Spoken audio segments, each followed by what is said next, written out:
Well, the Pittsburgh Penguins' point streak and their little winning streak came crashing with a thud on Saturday here at PPG Paints Arena. I am Dan Kingerski on the Pittsburgh Hockey Now and the National Hockey Now YouTube channel. Before I begin, do me a favor, like and subscribe somewhere around down there. We've been doing these post-game and post-game Q&As now for several weeks. I appreciate the response. Let's dive right into the game. The Penguins lose to the Bruins 6-4. The final score is almost kind of not indicative of the game. A bunch of goals scored late, an empty netter. The Penguins get a couple late goals to make the score look a little different. I think the reality was it was basically a 5-3 game. The Penguins closed to within 4-3 despite their own self-destructiveness. Drew O'Connor, an inspired game by, I can't call him a rookie, and you can't, I mean, at this point, he's not a young player. He's in his mid-20s now. But some of the Penguins' young legs, and O'Connor just went bolting past everybody for a loose puck, scores a shorthanded goal. It's 4-3 Bruins. The building is rocking. You're thinking, okay, the Penguins have done this before. Is it even recording? Yeah, okay, we're recording. And are they going to tie it? But no, bang, bang play behind the net, right out in front. It's 5-3, and that was basically the end of the Penguins. I understand if you're frustrated, you're ready to throw the foam bricks at the TV after this one. The Penguins, I thought, played a structured and aggressive first period, exactly how they would need to play and beat the Boston Bruins. Because, I mean, in reality, the reason the Bruins are such a terrible matchup for the Penguins, especially if they were to meet in a 7-game series, is the Bruins do everything well that the Penguins do not. Every time the Penguins would kind of get towards the scoring zone, there was always a Bruin. They just constantly hold the fort. They might get a little bit scrambled, but they're never out of control. There's never chaos. They're always where they should be. And so even as what the Penguins, I thought, did pretty well, I thought the Penguins' breakouts on Saturday were exceptionally good. Getting up the ice with speed, getting through the neutral zone, getting into the Bruins zone. I thought they did really very well, especially in the first, let's call it 30 minutes. And for a good chunk of the third period, they did what they had to do in that regard. It was getting between the dots. It was getting that second puck. It was pushing past a Bruins defenseman. Those things that they're not really built to do so well, that they needed to do more of. And when they did, well, Linus Ullmark is a Vezina-winning goalie, is he not? So it was just a bad combo for the Penguins. So here's what happens with the regulation loss. They trail the Red Wings and the Capitals by a point. We're going to discard the Flyers for right now because the Flyers only have one game left. So the Penguins trail Detroit and Washington by 1. They trail the Islanders by 4. The scenarios are wild, and we can get deep into the minutia. But here's the deal.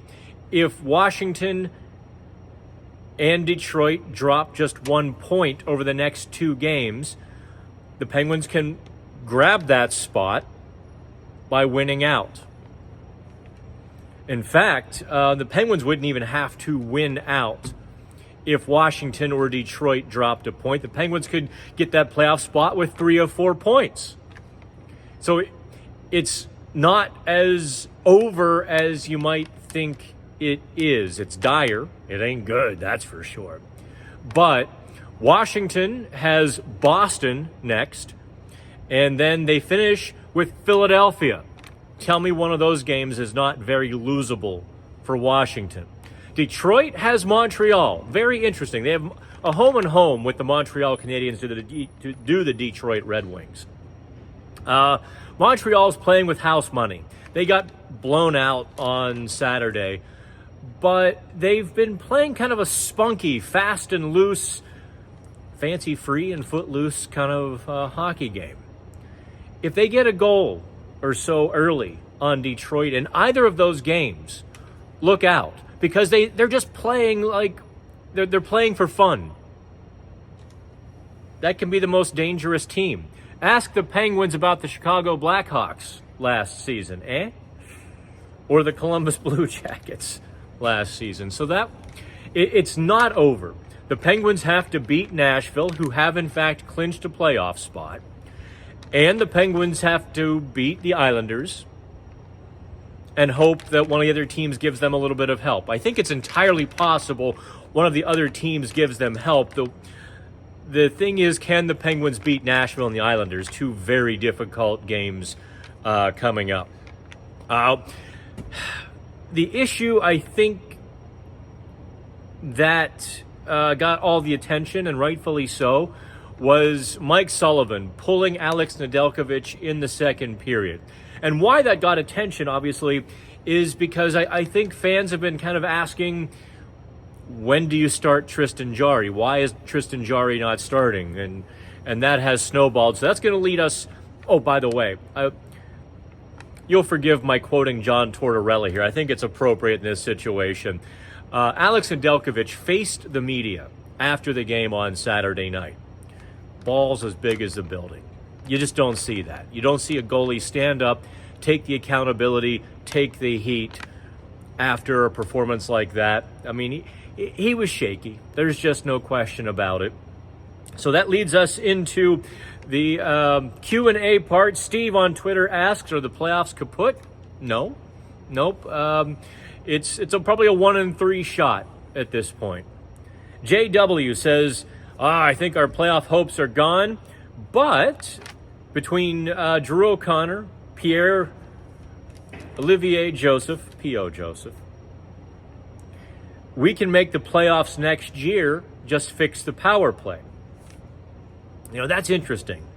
I'm going to punt that question until the offseason, because Sidney Crosby will be a year older next year, and Evgeny Malkin will be a year older, and Chris Letang and Erik Karlsson, presuming he's back with the Penguins, they'll all be a year older. Can Kyle Dubas add enough other pieces around those guys to have a little bit of a reboot? I suppose the playoffs next year would depend wholly on Dubas' ability to do just that. Ronock asks, who would I have started in goal on Saturday? Alex Nedeljkovic. Two things to consider in this, and I'm going to kind of walk you through Mike Sullivan's decision tree. They've been communicating with Nedeljkovic. Ned and Sullivan confirmed, Nedeljkovic said, hey, I feel good. They had an extra day off in between the games. They had 2 days rest. He said, I felt a lot better Saturday than I did on Thursday. So, or I guess they had the 2 days off Monday to Thursday. You know what I'm saying. However, it just wasn't there on Saturday. So who would I have started? Nedeljkovic, because at this point you don't want an ice-cold Tristan Jarry making a start. Sullivan has put his eggs in the basket, his chips on the table for Nedeljkovic, and at that point to start Jarry would be a little bit crazy. It would be a crazy gamble, I think. So the time to start Jarry was last Monday in Toronto. After that, it's Nedeljkovic's net. Now, what happens on Monday? Good question. The Penguins do not practice on Sunday, so we won't really get a good look there. Based on Mike Sullivan's post-game reaction and his defense and his praise of Nedeljkovic, I think you're going to see Alex Nedeljkovic on Monday too. I do. I think that's the thing. Now, Big Show kind of follows that up because there has been some chatter about Tristan Jarry and maybe some internal friction. I'm not touching it with a 10-foot pole. I saw some things on the ice a few weeks ago that made me raise a little bit of an eyebrow. I've seen a couple things here and there that otherwise would not have drawn any attention. But if you're looking for things like, oh, well, maybe that, I don't know. Just point blank, I don't know. I will let the people reporting it report it, and they can stand on their own 2 feet. They don't need me to confirm or deny or chime in. Honestly, I despise when other reporters kind of do that when we've had stuff. There is one national outlet that intentionally tried to poke holes in a couple of our previous reports. They was quick to find a source to rebut what we said, and not just that kind of stuff. To me is petty. If somebody reports something, you take it up with them if you don't like it or want to ask or argue about it. Also, I stay a mile away from personal stuff. Honest to God, in the locker room, I'm going to talk about the game. I'm going to talk about their performance. I might talk a little bit hockey, but I am not the guy who's going to ask about fantasy football or their kids or anything like that. Just not my style. It's not my bag. I mean, ask my friends. I don't ask about their personal lives either. Go figure. So I'm not going to ask about the Penguins, that kind of stuff. So whoever reported it, they're big boys. They don't need me to comment on it. Let's see here. Puck U says Detroit and Washington could lose once. Wouldn't be surprised, but not confident the Penguins can win out. That's going to be I think the odds are pretty good that both Detroit and Washington drop at least a point. I don't think the odds are better than 50-50 that the Penguins win out, though. That's the thing. Although I guess the Penguins wouldn't have to win out. If Detroit and Washington drop just 1 point each, the Penguins would only need 3 points. Yeah, that's how it... Because the Penguins have the tiebreakers. No, it's not a great situation. Texas, yay Mike Sullivan, best coach ever, better than Scotty Bowman. I say replace all 23 players and keep Mike Sullivan. I say Texas is a zealot who replies that every single time. We heard you. Change the record. Let's move on to something else now. Eric D, 66. I didn't write down poor Eric's question. Eric, thanks for the question, but I forgot to write down your question. It just says Eric D. When? All right, and Tom asks, when will the Penguins make the playoffs again? Not writing off this season, obviously. Listen, if they don't do it this year, I am not confident they get it done in the next few. Possible, yes. Kyle Dubas has his work cut out for him. We can all make all the silly trades we want and, just do this. Just do that. I remember Eric D's question. I'll get to that in a second. Kyle Dubas, look, it's not going to be easy because all of our bad players, for all of your good players, only works on the video games. And I don't see... Well, I do see a path, but I also think it would be... They're going to need some good luck, some good drafting. I don't think Owen Pickering, their 22 first-round pick, is going to be ready anytime soon. I'm not so sure about Braden Yeager. I know he's had a pretty good second half in junior hockey, but is he going to be a guy next year to come in? Tristan Braz won the national championship on Saturday. Based on what I saw of him last July, no, he won't be ready anytime soon either. Although, if you read the article on Pittsburgh Hockey Now, Jason Spetz has said since Christmas he's turned it up a few notches. So we'll see. We'll see this summer when I get to put my eyes on him again. I suspect Braz will be in the Penguins system next year, but there just isn't nearly enough help. And that leads me to Eric D66 question. Where did Riley Smith go? I'm not going to put it all on Riley Smith, but look at the Penguins' middle six wingers. With the exception of Michael Bunting, so that leaves us with Riley Smith, Valtteri Puustinen, and Rickard Rakell. Where's the offense been? the lot has not produced in accordance with their role. Not just goals, they're lacking chances. They're lacking puck possession. They're lacking all of the things that a middle six is supposed to provide. If you want to start throwing blame around, obviously Nedeljkovic was shaky on Saturday. Yes, the Penguins' top defensemen were sketchy again, but they're always going to be a little bit sketchy.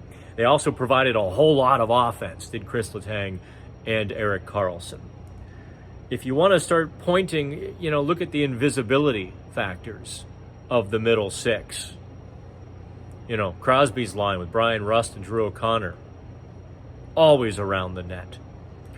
Even the fourth line, very limited time because the Penguins got in a hole and Mike Sullivan had to shorten the bench probably far sooner than he wanted. In the 6 minutes the fourth line played, Radim Zohorna, I thought, was doing his darndest. And that's what Brian Rust told me earlier this year. If you only get 6 minutes, you make those 6 minutes count. I wouldn't be surprised to see Radim Zohorna get a few more minutes on Monday. He played pretty well. So there's that. You might even see him get bumped up to the third line and Puustinen dropped back to the fourth line.